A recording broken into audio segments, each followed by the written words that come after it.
Welcome to Lectionary Call-In for Tuesday, November 1st of 2022, where two laypersons, a pastor and an academician, gather for about 45 minutes each week to discuss the Gospel Lectionary for the coming Sunday, and this Sunday is November 6th. Each Tuesday we call in from wherever we may be at 6:30 a.m. Eastern Time, and today for our friend Charles Willard in Minnesota, it's 5:30 a.m.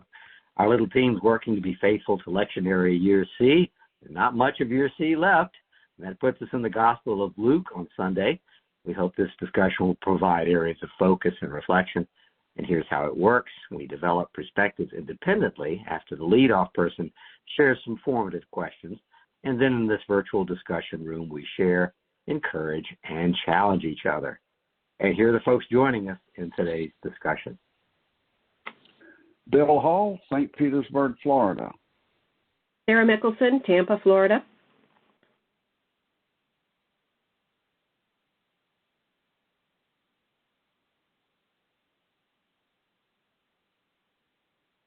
Charles Willard, Minnesota.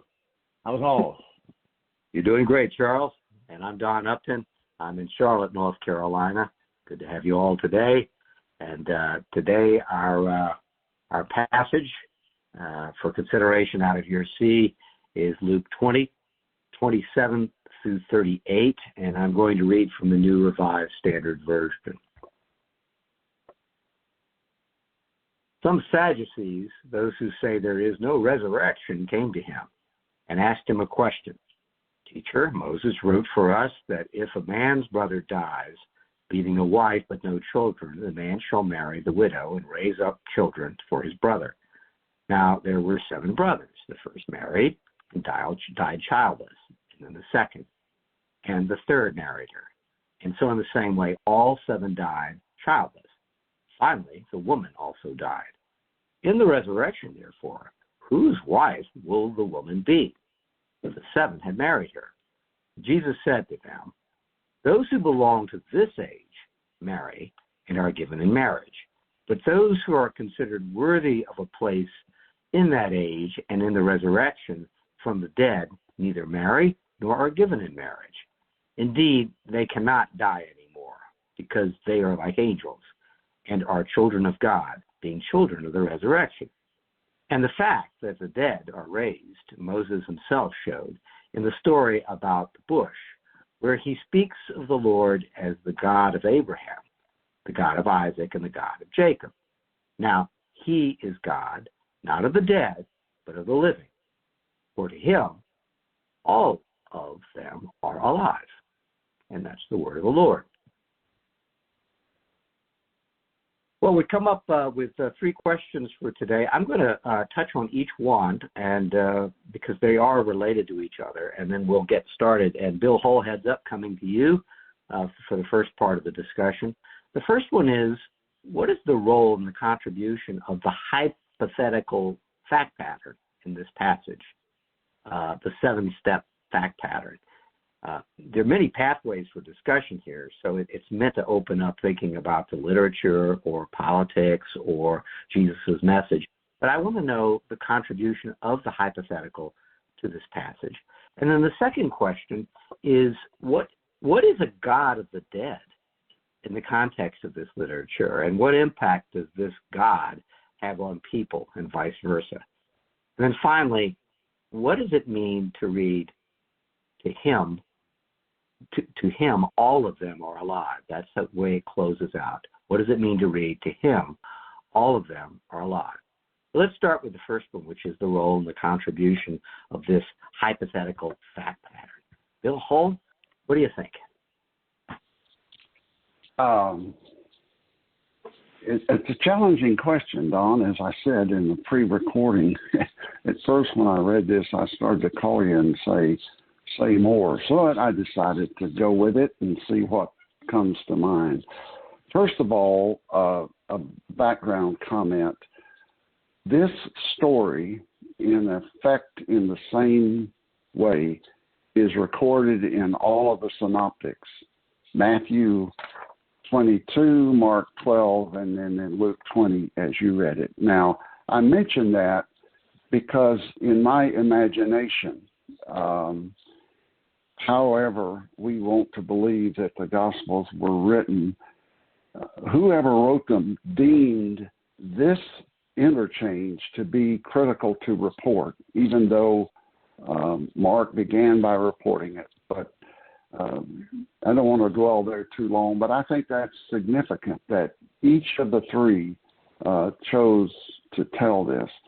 And hypotheticals are, of course, a device used in our culture and in others, not just in this early ancient story, ancient for us. Also, I think it's important to note that this story is occurring in a larger context. It's later in the 20th chapter, beginning with verse 27.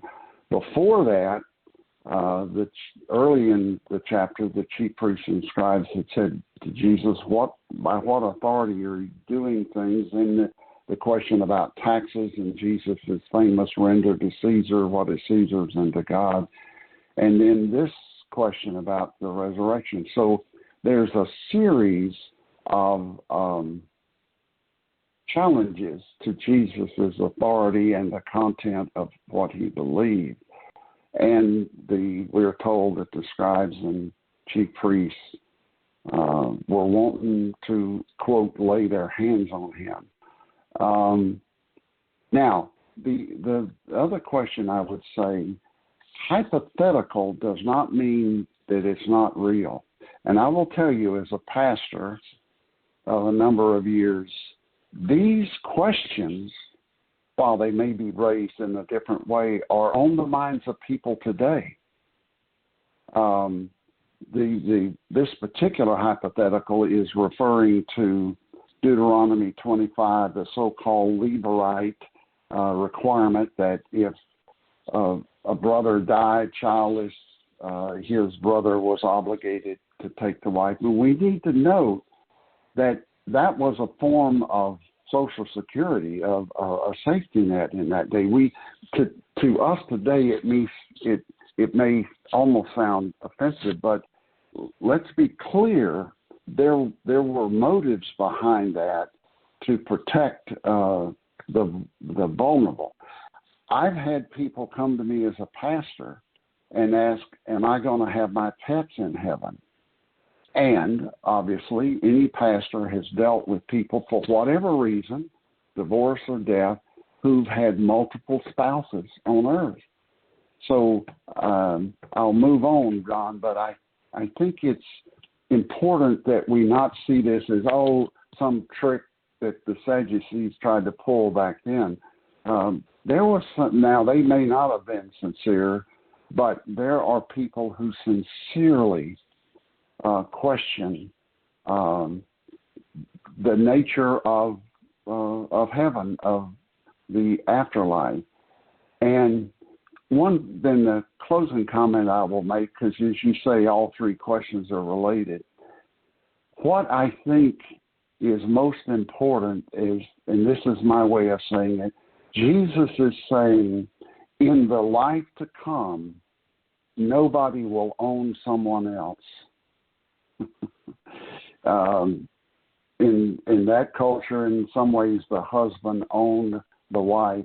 And I find that very encouraging, that there will be a new ethic, a new social norm in the afterlife, whatever that is like. I thank you for the question, Don.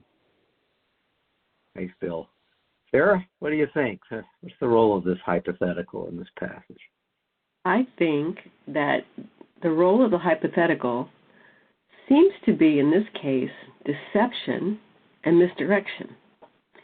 The Sadducees seem to prepare their question intentionally with layers of exaggeration, hoping to make the Levirate law from Deuteronomy 25, 5 through 10, appear ridiculous and the question unanswerable. So, what does this question reveal about their understanding and their opinion about the Levirate practice? Who might they be trying to embarrass? So, Sadducees, as I understand it, were people who lived very, very conservatively, using only the first 5 books of the Bible, of our Bible, the Pentateuch, for their source material. And they held that up as the empirical rule under which they operated and lived.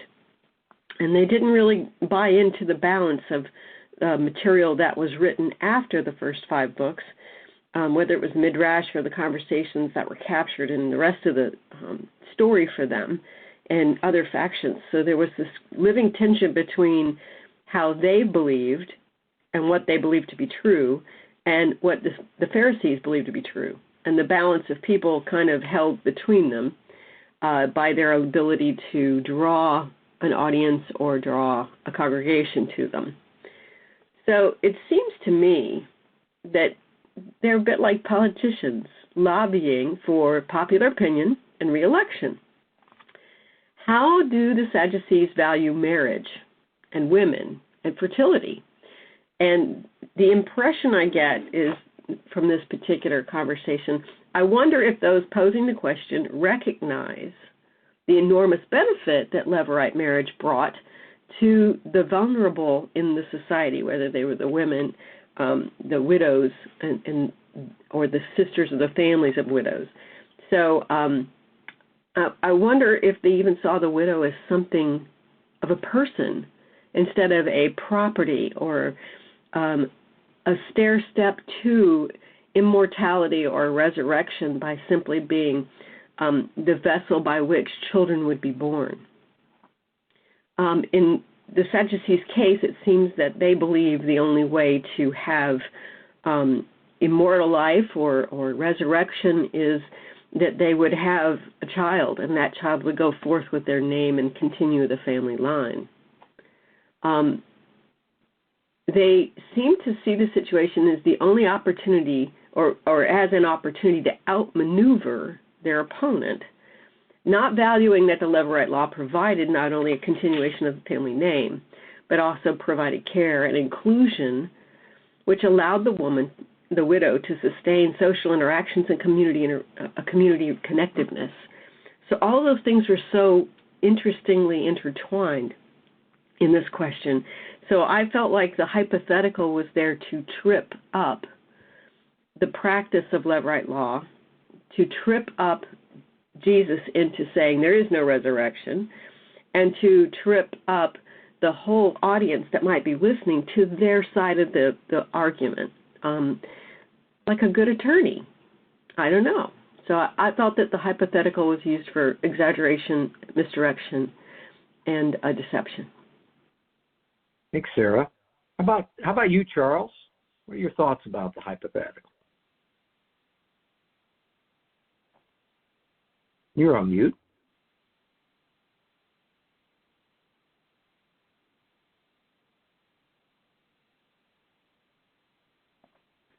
Now, I'm off of mute. You're doing that doesn't help, doesn't it? I think this is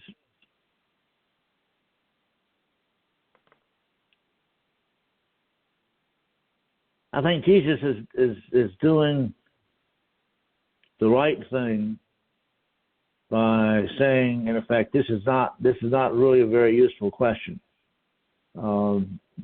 I can imagine, and if you wanted to do this, you could simply say, okay, so what would happen in the hereafter when they're all there? And I would say it's very neatly worked out here because there's 7 days, there's 7 times, there's 7 new marriages, and so it's all taken care of. You got Monday, you got Tuesday, you got Wednesday, you got Thursday. Jesus is showing, I think, the narrow-mindedness of this, and is picked it up in a way that shows that it's not sensible. Although there's a way to reconstruct it, but totally reconstruct it. I mean, what happens if Madam Wednesday comes in or Mr. Wednesday comes in and it's Tuesday, and they have to say, sorry, this is not your day, go away. But there would be a useful process for people to do. But Jesus is pointing out that's not the point. The point is, the here and now, the hereafter. And the hereafter is something that we can account for in a different way. Thank you, Charles. I think it, first it's expressing the core assumption that there's no resurrection. It's like a sledgehammer. This is our starting point. But it sure is tied to things that matter. There's a utility in these questions. They probably could have raised other questions as well. This is a particularly good hypothetical if you want to ridicule someone's idea. So, Sarah, I'm kind of with you. I think I see ridicule is popping out here. If you accept the fact pattern that they give as just and what should play out based on any code, law, or family, then it's going to be easy to mess it up based on the idea of what heaven is. I mean, if you really want to ridicule something, you turn someone else's belief into chaos. And if this is true, the 7 steps, then heaven must be chaos. If this is true, then heaven is false. It opposes a just moral system. It's a particularly nasty hypothetical. If this is the case, you choose. They're so different. Which is just? What our practices are, which are based on sound law and principles and the law of our God, or what you're going to do in heaven. Pick one. It's a really nasty thing. But what I love the role of this in the literature is that I think it turns into a kind of an inbreaking. That you put up this idea to make fun of someone's, in this case, what do you believe, Jesus? And then there's this inbreaking which really separates. I guess it's a catalyst. It's a catalyst for the thinking of the people who are questioning. It's a catalyst for me to think about this too. It becomes a message about heaven and a tough reminder to me that the daily life is filled with systems that actually may be useful, may have utility, may strike a balance, may create peace, may allow for families to go on, may protect people. But because that's locked in, that doesn't necessarily have anything to do with heaven. And I think the inbreaking here is, who dares to generate heaven? Do I dare to generate the idea of what heaven looks like based on even the good things that we do in life for each other? And I think the answer is no. You can't really get there. If you have a pragmatic solution, and I'll speak to myself, Don, if you have a pragmatic solution to solve something that might help more people than not, don't get a big head about that. That's not necessarily what heaven looks like. There may be an ethic in there, good work, but don't deceive yourself. You in the beginning was the Lord, not you. And so I thought the hypothetical works so well, all the way to being a catalyst for the Christ to break in. Not some philosophical discussion, not some how do we run life, but the Christ says, look, let me tell you, this is something entirely different. So let me move on to the next question. And Sarah, this will be coming at you. I wrote down, what is a God of the dead in the context of this literature? And what impact does this God, I'm using a little g, this God, have on people, and vice versa? Because there's a clear reference to the dead versus the living. Sarah? Are we trying to project onto God our own limitations? That was what my first thought was. It's like, how are we invited to see God in this text? Are we invited to see God with human eyes? Are we looking to dress God with the limitations of things as we understand them? So Jesus presents us with an affirmation that God is the I am, not the I was or I used to be. And I think that's an important perspective. The Reverend Dr. Janet Hunt, in her November 3rd, 2013 blog entitled The Sadducees' Question writes, "For I imagine that this also must be true for the Sadducees who seek to back Jesus into a corner today. They only know what they know, and they aren't willing to risk beyond that. In fact, they would go nowhere near where the Pharisees and Jesus and you and I would go in terms of believing God has something in store for us after this life. Even if we can't describe it or fully understand it, instead, given their example today, it's clear that they've placed their hope for immortality squarely on the shoulders of their children and on their children's children. So they can't imagine a God who would bring hope to them. They can only see hope in the faces of their descendants." I think that yet again is an indication of where we stand in the Garden of Good and Evil. In the Garden of Eden, before the Tree of Good and Evil, when we are making determinations on whether we can have the mind of God or not. So I have, how might a God of the dead impact the living, is my question. If it's only rot and decay, and we have no hope for immortality, it seems to me a very bleak perspective, to say the least. So I'm curious about how dark their understanding of the world must be to stand in that corner and see no hope other than the hope of children. And if that's the be-all and the end-all, God help us, because I think there's more to each of us than just our ability to generate grandchildren. So that's my case. Thank you. Bill Hull, what do you think? Again, a challenging question. Verse 38 says, Jesus says, "Now he is God not of the dead, but of the living." It seems to me if you believe there is no resurrection or no life beyond this life on earth, therefore only now matters. Only now matters. And what if in the here and now you face great limitations or pain or struggle? This is all there is.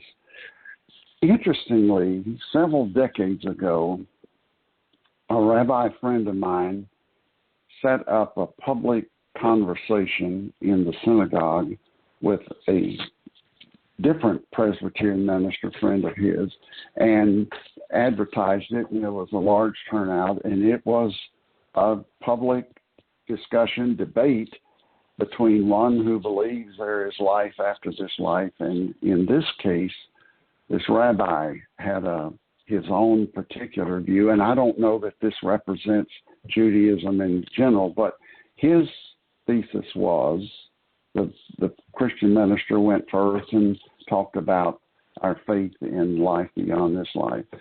The rabbi's belief was that as long as someone remembers you, you still live.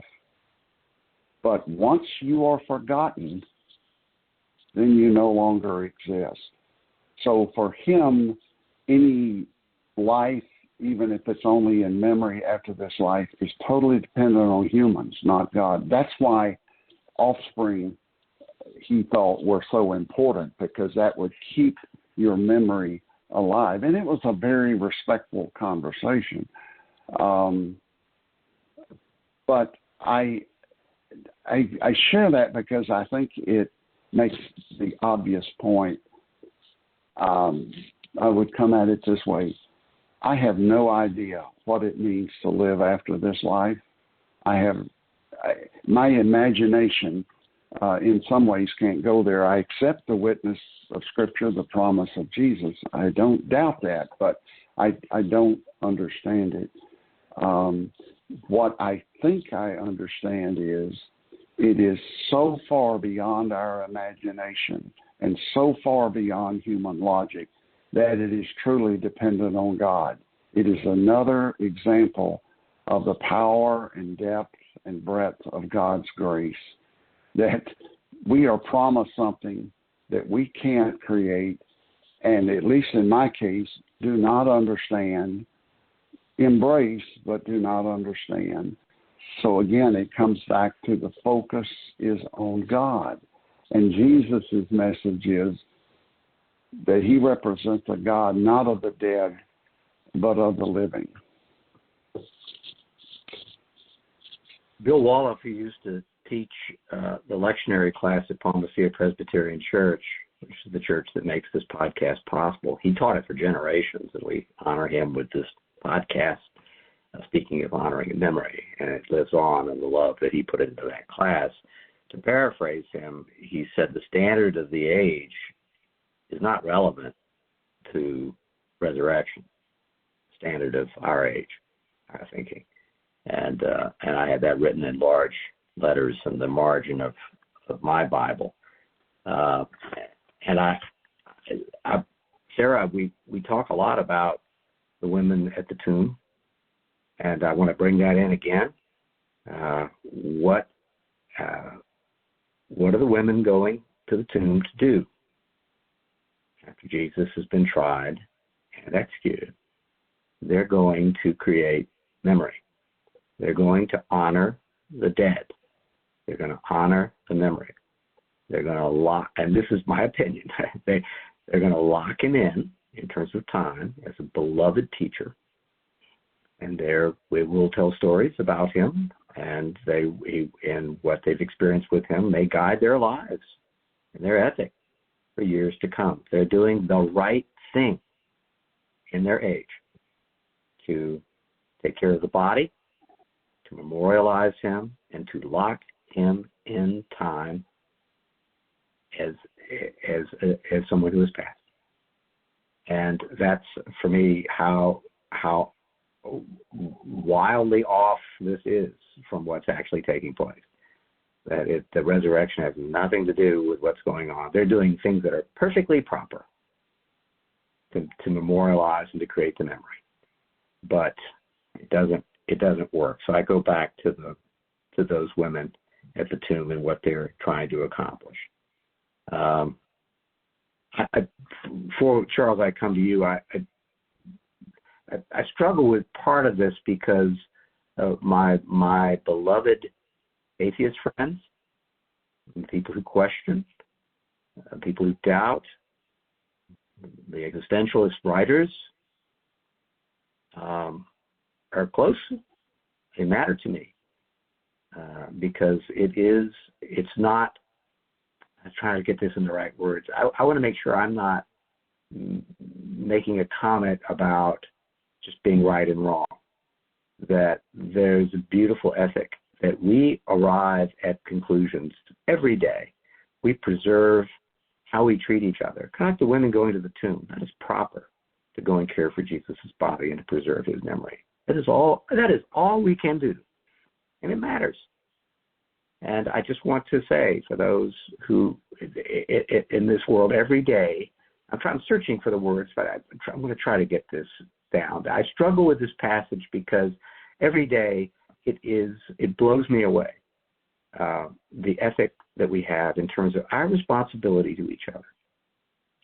And I find it everywhere, in all philosophies and all walks of life, for the believer and the non-believer, for the atheist and the agnostic.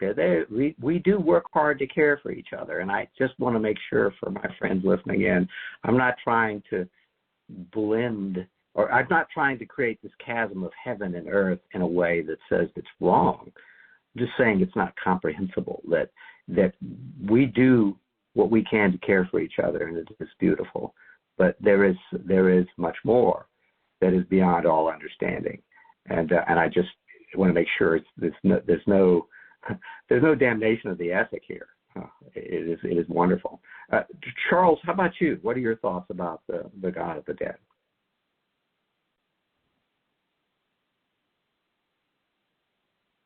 You're mute.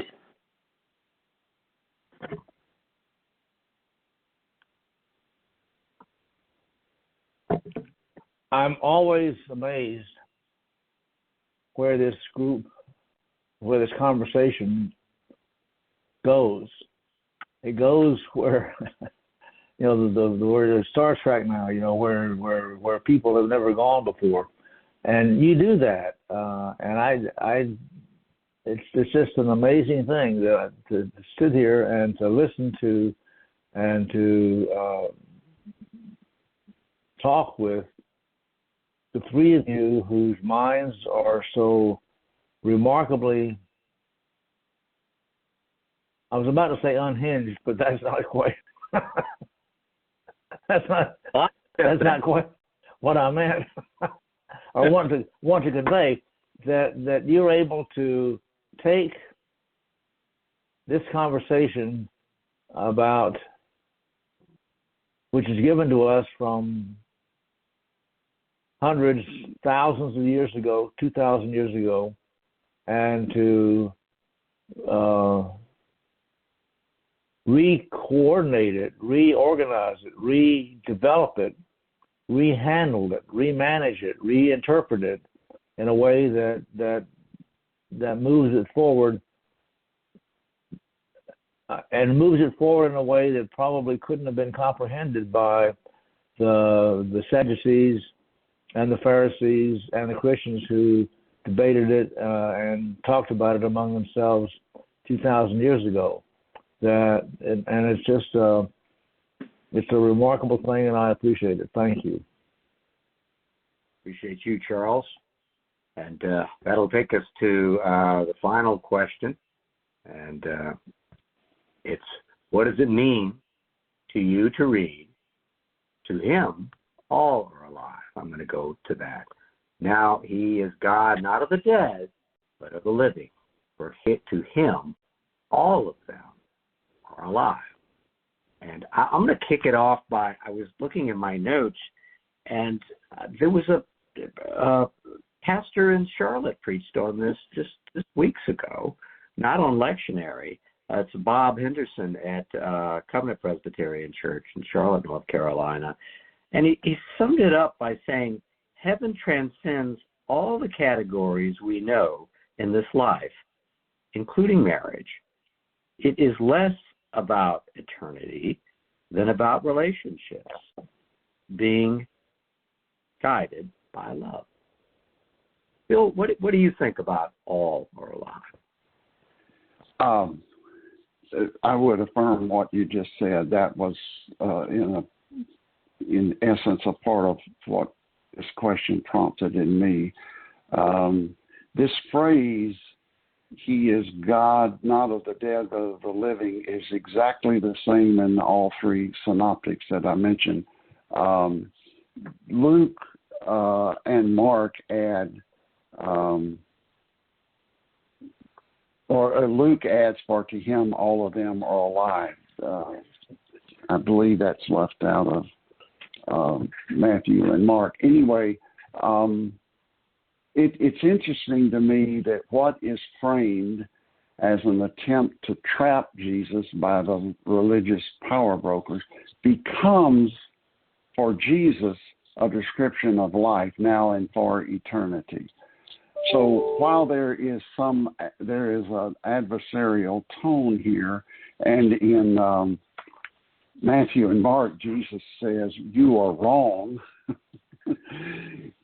Nevertheless, this portion ends with Jesus talking about the grace of God providing for eternal life. We all know Psalm 23:6, I shall dwell in the house of the Lord my whole life long. And Job said, I know that my Redeemer lives. And when we come to Easter again, we will chorus together, the ancient Christ is risen indeed. The other thought that occurs to me, Don, and it somewhat reflects also something you said, during his life and ministry on earth, Jesus consistently overturned societal expectations. The first shall be last, the last shall be first.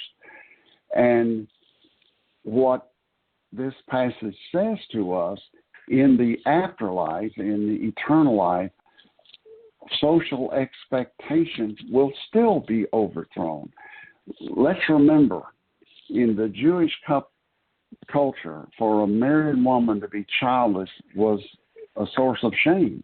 That's part and parcel of that whole Deuteronomy 25 Levirate marriage.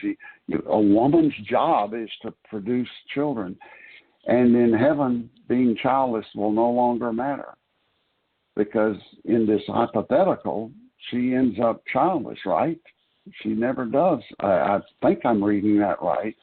So in the eyes of that culture, she was still in some way shamed. And I will end with this quote from Professor Kenyatta Gilbert in this resource called Connections, Year C, Volume 3. A God who raises life from death stands outside the expectation, prediction, and horizon of human control. I like those words. Outside our expectations, our predictions, and the horizon of our human experience. My horizon and every human's horizon is limited, but God is not. Thanks be to God. Thank you. Sarah, all are living. In this passage, Jesus affirms the resurrection impacts those who've died. This list of those living includes all of our ancestors and the God of first 5 books, which the Sadducees held up as definitive and conservative definition of God. My questions are, do we not worship a God of the dead or of the living? The I am or the I was? And where does your hope lie? You know, I can't not stand here and be aware that this Sunday is and today is All Saints' Day. Tomorrow's All Souls' Day, and Sunday we lift up those two, and in the worship of the idea that we are the culmination of all the hopes and dreams of those who've come before us, who've practiced this faith, who've given us this lineage, and who've given us this opportunity to wrangle with this text and this language ourselves. There's a number of posts in the world of Pinterest and Facebook and things like that that have resonated with me around this language. And I think that we are living and we worship a God that is alive. And the proof I have of that is that I have this wonderful foundation to start with. And that's been passed on to me because people thought it was important to see God as living and not as the God of the dead. Rounding that corner, I'm reminded of a Linda Hogan quote. She's a Native American writer. Walking, I'm listening to a deeper way. Suddenly all my ancestors are behind me. Be still, they say. Watch. Listen. You are the result of the love of thousands.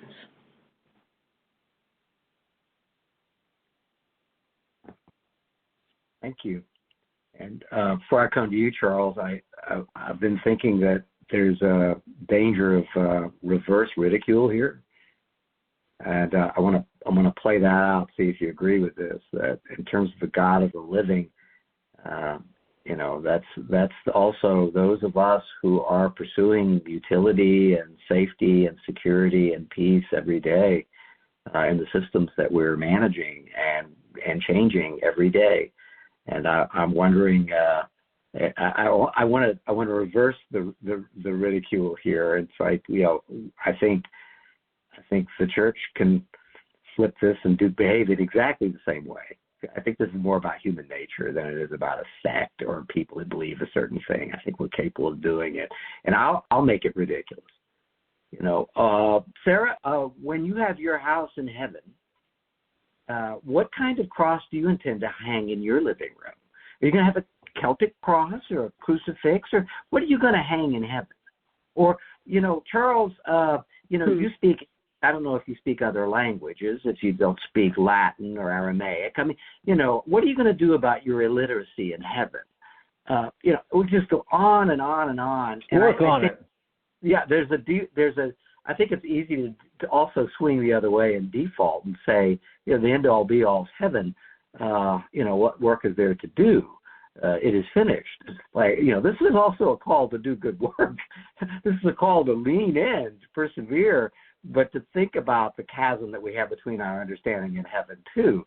So, I mean, I want to turn the ridiculous on myself and go, well, if I go too far the other direction, I can also say, are you going to hang the right cross in heaven in your house? Well, you're not going to have a house, and you're probably not going to have a cross, and you're not going to, what language will you speak? If you're a soprano, are you going to have a place at the seat of the holy choir? What are we talking about here?